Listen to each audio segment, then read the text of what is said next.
Hello friends, it's Kayla and it's time for another installment in the video series where I read you Goodreads synopses so you don't have to.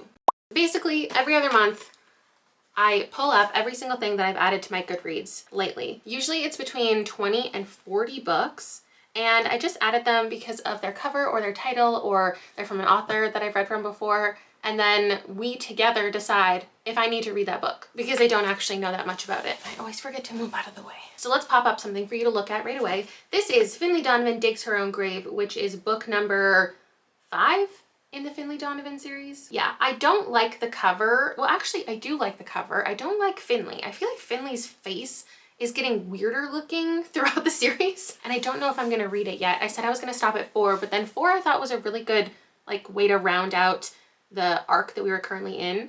This one, Finley and Vera have not always gone along with Finley's elderly neighbor, Mrs. Haggerty, and then they find a dead body in her backyard. So this is going to kick off a new moment in the series where they have to solve something. And I don't think that many of the other things like the mob and the other stuff that has been following Finley around is going to come into this one. I think this is going to start a new situation. Apparently it has to do with a politician, and they also need to uncover Mrs. Haggerty's secrets to see what's up with her.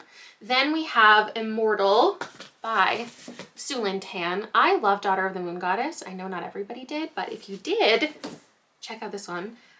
Let's read it together. Immortal, a stunning standalone romantic fantasy filled with dangerous secrets, forbidden magic, and passion of a young ruler who fights to protect her kingdom. I'm excited to see the cover. This is a little teaser for it. And it says, we have a character named Lion who must ascend to the throne and renew her kingdom's pledge to serve the immortals who once protected them from a vicious enemy. Something, something, something. She's summoned to the immortal realm, and she seizes the opportunity to learn their secrets. Who's she gonna fall in love with? The god of war? She's gonna risk everything to save her people from an unspeakable fate. I will be picking it up. This next one, I don't really like the cover. There's something appealing about it, but I also think I hate it at the same time. Maybe just the color. I don't know what it is. Let me know what you think. Maybe you think it's beautiful. What drew me to this if not the cover? It's called But Not Too Bold by Hashe Pueyo. Oh, I know what it was. It says it's a sapphic monster romance. Hello, I'm here. It's a novella wrapped in gothic fantasy trappings. The old keeper of the keys is dead, and the creature who ate her is the volatile lady of the capricious house. Anathema, an enormous humanoid spider, okay, who eats human brides. Then we have Dahlia, the old keeper's protege. She must keep up her duties, locking and unlocking the little drawers in which Anathema keeps her memories. And if she can unravel the crime that led to her predecessor's death, Dahlia might be able to survive long enough to grow into her new role. Yeah, I'm gonna read that. It's horror-y fantasy. Are you gonna read it? Let me know. This one, I have read short stories by Joe Abercrombie, so I don't know so I don't know if I should put this on my list of things that I want to read until I read something of his, which I will be doing in a video probably in the fall. But this one's called The Devils, and it comes out in a year. It's a brand new epic fantasy featuring a notorious band of anti-heroes on a delightfully bloody journey. Brother Diaz has been summoned to the sacred city, and there are grand holy assignments awaiting him, but his new flock is made up of unrepentant murderers, practitioners of ghastly magic, and outright monsters. And the mission he's tasked with will require bloody measures from all of them in order to achieve its righteous end. Oh, there is an alternative cover. I like that one better. What do you think? Sound off down below. I actually really love hearing all of your opinions on all of the covers and where we align. This one, I can't decide if I like. I think I like it. I think I love it, but it's also a really detailed illustration style that I don't know that I don't know. It's called How to Summon a Fairy Godmother. The title does it for me. Laura J. Mayo. It says, if a fairy godmother can get one sister into marriage, getting another one out should be easy. Lady Theodosia has certainly gotten the short end of the stick. Her stepsister, the newly crowned Princess Beatrice, is telling everyone in polite society that Theo, her sister, and their mother are evil, wicked, and horrid people who treated her like a slave. Though Theo knows this isn't exactly true, seems like her life is thoroughly ruined by this rumor. Blah, blah, blah, blah. Theo clings to the only thing that might save the rumor of a fairy godmother, one that supposedly helped her stepsister secure a prince. After discovering a way to summon a fairy in Beatrice's old room, Theo thinks her prayers have been answered, but the fairy she meets isn't at all what she imagined. Drop-dead gorgeous, incredibly cunning and devious, Cecily of the Ash Fairies is much more interested in gathering powerful favors and smoking her pipe than providing charitable magic for humans in a bind. Cecily sets Theo to 3 tasks, seemingly to prove that Theo is selfless and a kind person. This is like Cinderella, but obviously different. It actually comes out in October, so it's relatively soon. And it says it's the first in a series, which is intriguing to me. I think I'll read it. This next one, it is the cover and it's the title. And I really hope that the synopsis does something for me. Let's find out. Fang Fiction by Kate Stamond, London. She's out for adventure, he's out for blood. The world of your favorite fantasy novels is real and you're invited to visit. The only catch? It's filled with thirsty vampires. Devour this page-turning, well, okay, so it's a romance, a vampire romance.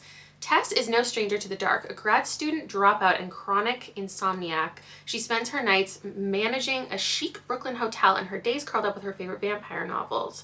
Tess even dabbles in online conspiracies about it, and it's time to hunt for clues. Tess doesn't believe vampires actually exist until one walks through her door. It turns out, okay, that her book series is real life, based on something real, and the sexy villain of the novels is trapped. Eager to escape her life, Tess agrees to help rescue him, and soon she's in a fantasia of lavish palaces and enchanted forests on a secret island where the sun never shines, and she's surrounded by deadly vampires. So she's basically entered the world of her favorite vampire book. Yeah, that's for me. The first 2 early reviews I see, there's a 5-star and a 1-star. So I will be the tiebreaker. Next up, we have a newly announced thing from Victoria Schwab. Bury Our Bones in the Midnight Soil. There was a little teaser that I saw on Instagram, and it says, Santo Domingo de la Calzada, 1532, London 1837, Boston 2019. 3 young women, their bodies planted in the same soil, their stories tangling like roots. One grows high and one grows deep and one grows wild, and all of them grow teeth. Oh, it's vampires? Oh, it's queer and it's vampires, and it comes out in exactly 1 year. Yes, I'm into that. Continuing my eyeball era, unfortunately. I love this cover. Oh, I love this cover. I hate the eyeball, but it gives the vibes. It's called Of the Flesh, 18 Stories of Modern Horror.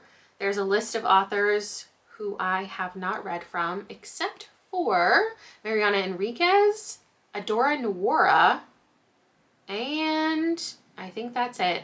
It says, Fear Never Dies. These stories from 18 master storytellers will curdle your blood, haunt your dreams, and redefine terror. I don't think we need to get into what the stories are about. It comes out in October. It's going to be horror. That's all we need.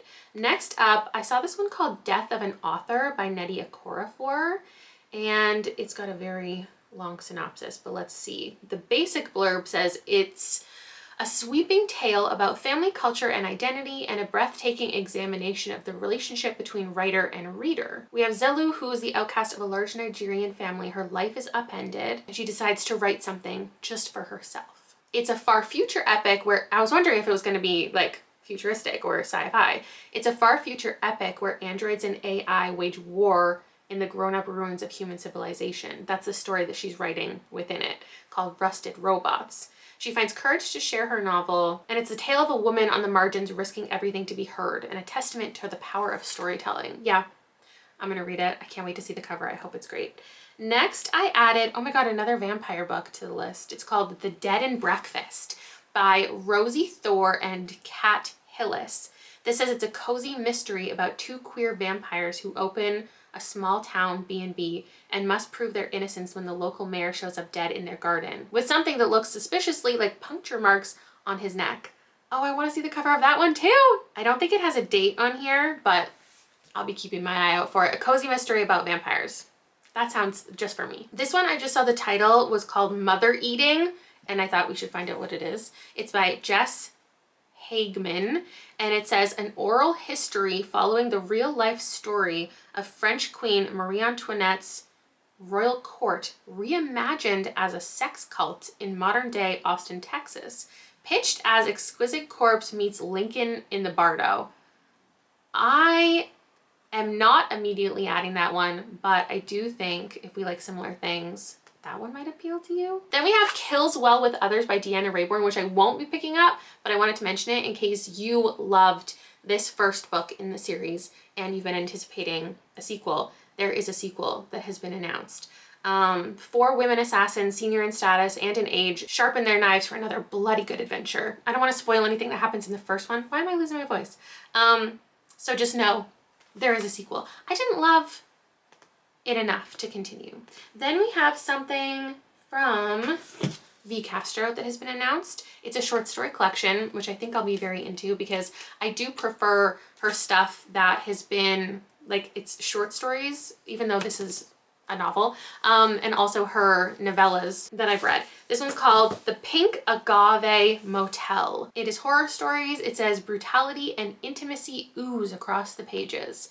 That's all we need to know. Next, something new from Kate Ingram has been announced. It's called Adam Mine, and there's nothing on Goodreads about it, but I do believe it's a Frankenstein retelling. So add that to your Goodreads so you can keep an eye on more information coming out about it.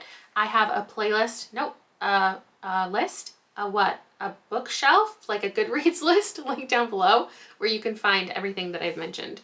Next, I was intrigued by this one. This is not the cover, it's just like artwork, I guess. It's called Seven Silenced by Kayla Morton. I haven't, actually, Kate Ingram's name is Kayla, and I need to read more from Kayla's, so this one is on the list. The sleepy town of Lusana hides secrets in overgrown forests and loose floorboards, and Emerence has unwillingly stumbled into a dangerous path of knowledge. In the house left by her past grandmother, Em finds a book that details the history of her world before art was stolen from it 100 years prior, and how to break the curse that took it. Em's society sees creative expression as the reverence of dead gods, and this discovery of both this book and an abandoned statue in the forest is only the beginning of unveiling the Lusana's deadliest secrets. When Em's world is turned upside down with both her heart and life on the line, she learns that even the forced silence of 7 gods won't keep the truth from surfacing. That sounds intriguing to me. It says it's been tagged as lesbian and fantasy. Let's move on to the next one. We've got something from Amal El Motar coming out. It says the hugely anticipated solo debut of the author of that book, The River Has Roots, is a fierce reworking of a 17th century murder ballad about sisters who cannot be separated even in death. It looks like it's a novella. There is no other information about it, but it's definitely on my radar. Then Girl in the Creek was announced, and I just feel like the cover is so unsettling and right up my alley. It's like a girl covered in fungus in the water. It's by Wendy N. Wagner. And it says it's an atmospheric and eerie story about a Pacific Northwest forest that seems to be devouring all who enter. That's for me. It's cli-fi cosmic horror. This forest has always been a sanctuary for evil, human and alien. The shadows of looming trees and long abandoned mines shelter poachers and serial killers alike. Then there's the ruined motel on the outskirts of the picturesque small town in Oregon, nestled in the foothills, something. Freelance writer Erin Harper arrives to find out what happened to her brother, whose disappearance in the forest has haunted her for years, but someone else has gone missing. And when Erin finds her in the creek, the girl vanishes again, this time from the morgue, and days later her fingerprints show up at the murder scene. Okay, so it's like a mystery horror. Very into it. Fungus is for me. House of the Beast by Michelle Wong sounded interesting to me. It says, your newest dark romance and fantasy obsession. House of the Beast centers on a young woman named Alma who strikes a deal with a mysterious and seductive god to seek revenge on her aristocratic family. House of Beast will also feature black and white illustrations by the author Cute. It comes out a year from now, and I don't remember where I heard about it, but I'm going to keep my eye out for more information. Olivia Blake has another book coming out called Gifted and Talented. This says it's for fans of Succession, but with magic. This family owns some kind of technology company, and it says they're telepathically and telekinetically gifted. The CEO dies, and their 3 children are in various states of chaos and disrepair. I think it sounds interesting. I haven't loved a book by this author, but I will check it out. Then there's a new Clay McLeod Chapman called Wake Up and Open Your Eyes. and I want to read what it's about together. Noah Fairchild has been losing his formerly polite Southern parents to far-right cable news for years. So when his mother leaves him a voicemail warning him that the Great Awakening is here, he assumes it's related to one of the many conspiracy theories she believes in. But when his own phone calls go unanswered, Noah makes the long drive from Brooklyn to Richmond, Virginia. There he discovers his childhood home in shambles, a fridge full of spoiled food, and his parents locked in a terrifying trance-like state in front of their TV. Panicked, Noah attempts to snap them out of it and get medical help, then Noah's mother brutally attacks him. But Noah isn't the only person attacked by a loved one. Oh, people all over the country are attacking people. Okay, it sounds like a mix of like the violence, which I don't really like the whole premise of people being violent without not on purpose, not in control of themselves. And then obviously there's a lot of like political commentary that it's making. I don't think I'll actually pick that up, but it's on the shelf. That's what it's called.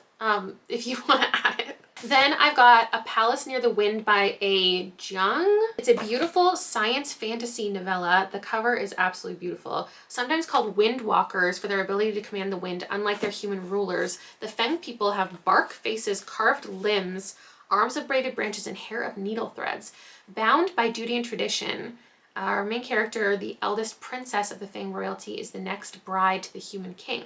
The negotiation of bride wealth is the only thing that will stop the expansion of the humans, so that the Feng can keep their lands, people, and cultures intact. When she starts to discover the truth about her people's origins and realizes they will never be safe, her sister will never be safe from humans, she must let go of duty and tradition, choose her allies carefully, and risk the unknown in order to free her family from their own fate. I love a novella, and I will be picking it up. Then John Mars, you know John Mars? Something got added to Goodreads called You Killed Me First, and there's like no information about it, but it exists. So I'll keep my eye out for more information. Same with this one by Ashley Winstead called This Book Will Bury Me. No information about it. It says it's a 400-page hardcover, comes out in March. And there's no information. Oh, there's another Ashley Winstead. This one is tagged as romance, so maybe we're getting a new thriller and romance from her next year. This one's called Future Saints. And is there any other information? A grief-stricken, self-destructive singer whose last performance unexpectedly catapults her band into fame is the focus. Okay, maybe I won't actually be picking it up because that doesn't sound like it's for me, but maybe it'll be for you. I have been waiting for a new Marisha Pessl for so incredibly long that I'm not gonna not read this. It comes out in November. It's called Darkly. And it says, a seemingly ordinary high school student, a mysterious summer internship, and a legendary game designer now dead leaving a dark legacy. It's a masterful YA psychological thriller. So it sounds like a mix of things that I have liked before, like the mysterious summer internship, being brought into a world you don't understand, and then there's like the video game element of, I love video game books, and I think the cover is cute, so maybe I'll wait for some people to review it first, but I'll probably be reading it. Then I just saw this one announced, This Cursed House. It comes out in October by Del Sandine. It says, in this Southern Gothic horror debut, a young Black woman abandons her life in 1960s Chicago for a position with a mysterious family in New Orleans, only to discover the dark truth. They're under a curse, and they think she can break it. I will be reading it. How about you? Oh, Mary E. Pearson is starting a new series, and it's adult. I don't know if she's written adult before. You can let me know. I really liked this, and the new one is called The Courting of Bristol Keats. It says, after losing both of her parents, Bristol Keats and her sisters struggle to stay afloat in their small, quiet town of Bowes Keep. When Bristol begins to receive letters from an aunt she's never heard of, and promises that she can help, she reluctantly agrees to meet and discovers that everything she thought she knew about her family is a lie. Even her father might still be alive, not killed but kidnapped by terrifying creatures to a whole other realm, the one he is from. Desperate to save her father and find the truth, Bristol journeys to a land of gods and fae and monsters. Pulled into a dangerous world of magic and intrigue, she makes a deadly bargain with the fae king, Taigen. But what she doesn't know is that he's the one who drove her parents to live a life on the run, and he is just as determined as she is to find her father, dead or alive. Dun dun dun. Somebody did tag this as YA actually, but the other people who've added to their shelves have it listed as adult, so I'm assuming Mary E. Pearson has said that. Though the cover feels like it could be YA. Next up, Benjamin Stevenson has a third book in this series. It's a Christmas one, and I think it's a novella, so I don't know if it's the official like number 3 in the series or if it's like a 2.5 or what this is, but it's called Everyone This Christmas Has a Secret, a Festive Mystery. This one is Everyone in My Family Has Killed Someone. It says, my name's Ernest Cunningham, I solve mysteries, blah, blah, blah. Here I am backstage at the show of world famous magician, Ryland Blaze, whose benefactor has just been murdered. My suspects are all professional tricksters, masters of the art of misdirection. The magician, the assistant, the executive, the hypnotist, the identical twin, the counselor, the tech. It sounds like a traditional book in this series, but it does also say it's under 200 pages, so I will be reading it. Next up, I have The Christmas Tree Farm, talking about festive things. I read The Pumpkin Spice Cafe and really liked it. I do plan to still pick up the sequel, but this is the third one. And it says it's a grumpy sunshine Christmas rom-com. Bennett Ellis is on vacation in Dream Harbor, taking a break from his life in California. Kira runs a farm, and farm life is not all cute and cozy like people think. Somehow fate finds Ben at Kira's farm, and they're gonna fall in love, I guess. I feel like her books are like the perfect amount of steam and romance and other stuff.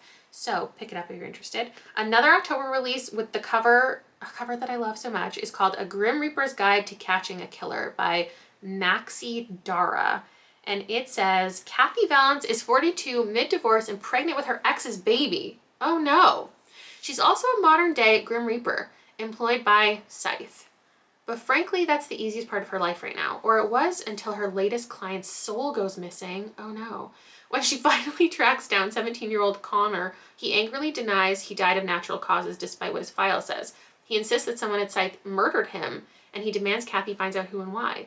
Kathy has only 45 days to figure out what happened to Connor and help him move on before the boy's soul is doomed to roam the earth as a ghost forever. She's forced to rely on the help of her retired mentor, her almost ex-husband, and some sneaky moves by Connor himself. And one wrong move could cost Kathy her job, not to mention her life. This is the first book in a series that sounds like it could very much be for me if it's as fun and silly as it looks. Next, I have Vilest Things by Chloe Gong. I don't know when this was announced, but I don't think I've talked about it anywhere or read the synopsis. I think I automatically added it because I love Immortal Longings, and obviously the sequel I think is going to be incredible, but let's find out. This might be a spoiler, I'm not sure.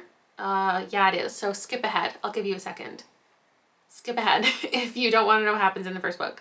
Calla has succeeded in the impossible. Despite the odds, she has won San Air's bloody games and eliminated King Casa, her tyrant uncle, and the former ruler of Talon. She serves now as the royal advisor to Casa's adopted son, August, who has risen to the throne.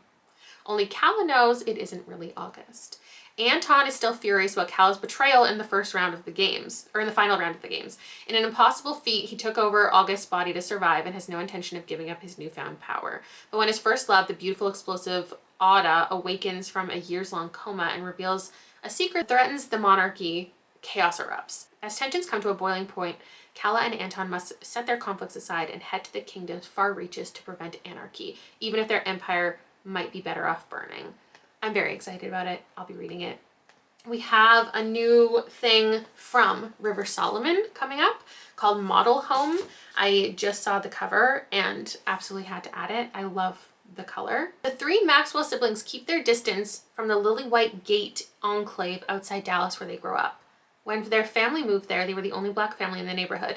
The neighbors acted nice enough, but right away bad things, scary things, the strange and the unexplainable began to happen in their home. Maybe it was a cosmic trial, a demonic rite of passage into the upper middle class. Whatever it was, the Maxwells, steered by their formidable mother, stayed put, unwilling to abandon their home, terrors and trauma be damned. As adults, the siblings could finally get away from the horrors of the home, leaving their parents all alone in the house. And when news of their parents' death arrives, Esri is forced to return to Texas with their sisters, Eve and Emmanuel, to reckon with their family's past and present and to find out what's happened while they were away. It was not a natural death for their parents, but was it supernatural? River Solomon turns the haunted house story on its head, unearthing the dark legacies of segregation and racism in the suburban American South. Unbridled, raw, and daring, Model Home is the story of a secret history uncovered and of a queer family battling for their right to live, grieve, and heal amid the terrors of contemporary American life. Yep, we're reading it. Next up, a new Eric LaRocca has been announced. The cover just as unsettling as the rest. This comes out in January. It's called At Dark, I Become Loathsome, which is a lot. If you're reading this, you've likely thought the world would be a better place without you. A single line of text glowing in the darkness of the internet, written by Ashley Luton, who has often thought the same, and worse, in the years since his wife died and his young son disappeared. But the peace of the grave is not for him, it's for those he can help. Ashley has constructed a peculiar ritual for those whose desire to die is at war with their yearning to live a better life. Struggling to overcome his endless grief, one night Ashley finds connected to Jinx, a potential candidate for Ashley's next ritual, who spins a tale both revolting and fascinating. Thus begins a relationship that traps the two men in their ever-tightening spiral of painful revelations, where long hidden secrets are dragged kicking and screaming into the light. Only through pain can we find healing. Only through death can we find new life. I am concerned and intrigued. This one just has a title, The Bookshop Below by Georgia Summers, and I think I would like to read it just based on that. But let's find out. If you want a story that will change your life, I don't know how to pronounce his name. Chiron's Bookshop is where you go. For those lucky enough to grace its doors, it's a glimpse into the world of deadly bargains and powerful magical books. For Cassandra, it's a reminder of everything that was lost when Kieran kicked her out and all but shuttered the shop. Since then, she's used her skills in less ethical ways, trading stolen books and magical readings to wealthy playboys looking for power money can't buy. Then Kieran dies, and if Cassandra knows anything, it's the bookshop must always have an owner. To restore the shop, she'll need the help of Lowell, a rival bookseller who's everything Cassandra is not and knows it too. But as she's plunged into the world of unscrupulous collectors, deadly ink magic, and shady societies, a dark force threatens to uncover the bookshops entirely. It doesn't say how long this is. It sounds like it should be like a really epic, long-ass fantasy. I also can't tell if it's going to be like romantic or if it's going to be more intense. So interesting. Next up by Gillian McAllister, a new thing, Famous Last Words, says it's an addictive thriller about a new mother's world upended when her husband commits a terrifying crime and then disappears. How well does she truly know the man she loves? And what danger does she face if her entire life has been built on a lie? Simple enough. It intrigues you. It intrigues you. Then we have a Nat Cassidy. This one called When the Wolf Comes Home. And it's a werewolf story. One night, Jess, a struggling actress, finds a 5-year-old runaway hiding in the bushes outside her apartment. After a violent, bloody encounter with the boy's father, she and the boy find themselves running for their lives. I don't know if Nat Cassidy is for me. I DNF'd one, didn't love another, but I want to read more werewolf things, so we'll see. Then Akwakia Mezi has a new thing called Son of the Morning, and I don't see any information about it. Next, I also added with no information, The Demonic Inventions of Orly Blake by Mara Rutherford, just because, like, obviously, that title. A new Kate Alice Marshall popped up. I don't love the cover. I don't know if Kate Alice Marshall gets the most exciting covers, but I think her books are usually pretty well received. This is called A Killing Cold. A woman invited to her wealthy fiance's family retreat, love that premise, read it a lot, realizes they're hiding a terrible secret and that she's been there before. Oh yeah, I'm gonna read that. Comes out in February. Then this one was another title one, The Maiden and Her Monster. I want to read something called that. It's by Maddie Martinez. The Forest Eats the Girl Who Wanders Out After Dark. It says it's a queer fantasy sci-fi. The healer's daughter, Malka, has seen how the forest curse has plagued her village, but the church only comes to collect its tithe, not listening to the heretics with false stories of monsters in the trees. When a clergy girl wanders too close to the forest and Malka's mother is accused of her murder, Malka strikes an impossible bargain. Bring the monster out and spare her mother from execution. As she ventures into the woods, Malka finds a monster and not the one she expects.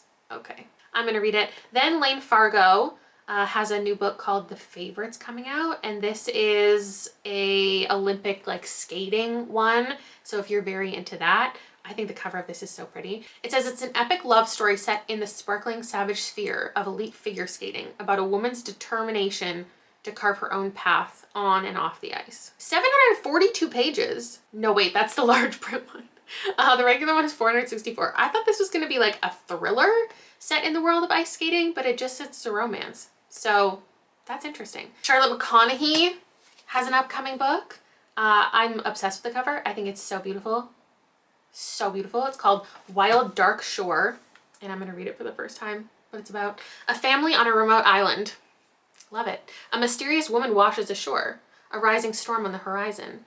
Dominic and his 3 children are caretakers of a tiny island not far from Antarctica, home to the world's largest seed bank. Seed bank? Shearwater was once full of researchers, but the sea levels rise and the family is now its final inhabitants, packing up the seeds before they're transported to safer ground. Despite the wild beauty of life here, isolation has taken its toll on the family. We have an 18-year-old experiencing first heartbreak, a 17-year-old spending her nights on the beach among the seals, a 9-year-old named Orly obsessed with botany, fearing the loss of the beloved world. And Dominic, the father, can't stop turning back to the past and the loss that drove the family to Shearwater in the first place. Then there's a storm, a woman washes up, and they finally begin to feel like a family again. Oh my. The characters must decide if they can trust each other and if they can protect the precious seed in their care before it's too late. I am intrigued. Then we did get a title and a little bit of information about Wayward Children, book number 10 by Seanan McGuire. It's called Adrift in Currents Clean and Clear, and it's following, who's it following? Oh, Nadia. Interesting. That's not who I thought. Okay. Nadia never considered herself less than whole, not until her adoptive parents fitted her with a prosthetic arm against her will, seeking to replace the one that she'd been missing from birth. It was cumbersome, it was uncomfortable, it was wrong, it wasn't her. Frustrated and unable to express why, Nadia began to wander until the day she fell through a door, and that's the story.